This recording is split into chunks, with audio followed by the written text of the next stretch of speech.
Hello दोस्तों, मैं उचित देव हूँ। आज मैं उस टॉपिक पे बात करने वाला हूँ जो कि 15 अगस्त 2026 को लाल किले में प्रधानमंत्री नरेंद्र मोदी जी ने महत्वपूर्ण घोषणाएं किए।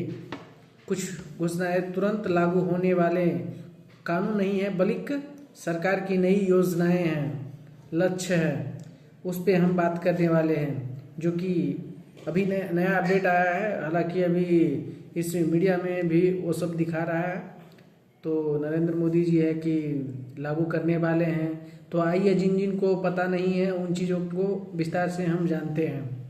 तो पहला पॉइंट उन्होंने क्या कहा है, युवाओं के लिए फ्री ऑनलाइन कोचिंग, प्रतियोगी परीक्षाओं की तैयारी करने वाले युवाओं के लिए मुफ्त ऑनलाइन की कोचिंग की घोषणा की है। पहला एक वादे इसने किए हैं जो लाल किले पे। दूसरा है 1 करोड़ युवाओं को एआई ट्रेनिंग, अगले 1 साल तक लगभग 1 करोड़ युवाओं को आर्टिफिशियल इंटेलिजेंस का एआई परीक्षण देने की योजना बताई गई है। सेकेंड क्वेश्चन में वो मोदी जी ने ये वादे किए हैं, तो देखिए पूरा करते हैं कि नहीं करते हैं।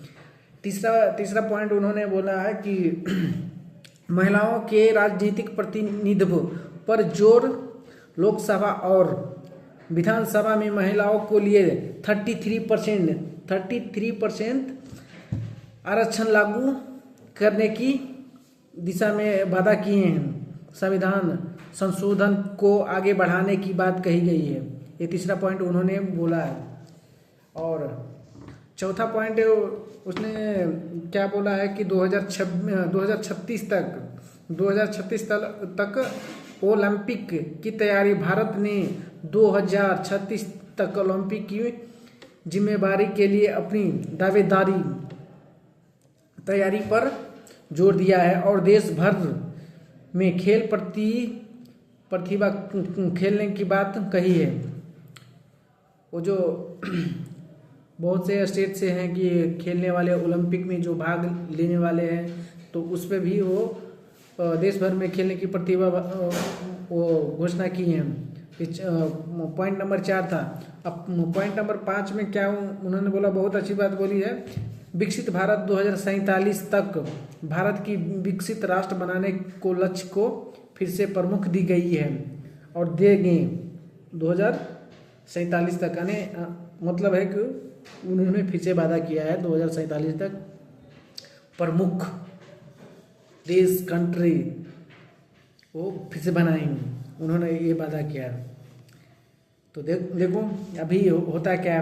फिर कुछ पॉइंट नंबर 6 में उन्होंने क्या कहा, शक्ति की समाधार विकास के लिए 7 प्रमुख दिशाओं क्षेत्र पर आधारित रोड मैप प्रस्तुत किया गया है, जिसमें युवा निर्माण, बुनियादी ढांचा और भारत की वैश्विक ताकत जैसे क्षेत्रों में शामिल हैं। उन चीज़ों पे काम करेंगे। उन्होंने ये भी वादा देखते हैं पूरा होता है नहीं होता है। वादा तो बहुत होता है लेकिन काम देखना है। और पॉइंट नंबर 7 में उन्होंने बोला है, वंदे मातरम का विशेष आयोजन 2026 के स्वतंत्र दिवस के समारोह में पहली बार लाल किले पर वंदे मातरम को नेशनल एंथम से प्रमुख किया गया है। बहुत अच्छी बात है, ये देश के लिए बहुत गर्व की बात है कि जो कि लाल किला पर वंदे मातरम की विशेष योजना उन्होंने की है। तो इन चीज़ों से हम लोगों को क्या सीख मिलता है और क्या हमें अपडेट रहना चाहिए और इन बातों से हमें क्या संदेश देता है। और अगर आप चाहें तो मैं बता सकता हूँ 15 अगस्त 2026 को मोदी जी द्वारा किए गए सभी बड़ी घोषणाएं, विशेष को फ़ायदा किसको होगा और कब से लागू होगी। अगर आपको जानकारी चाहिए तो आप मुझे कमेंट कीजिए और मेरे चैनल को लाइक और सब्सक्राइब कीजिए ताकि मैं ऐसा ही अपडेट लाता रहूं आपके लिए। थैंक यू, धन्यवाद।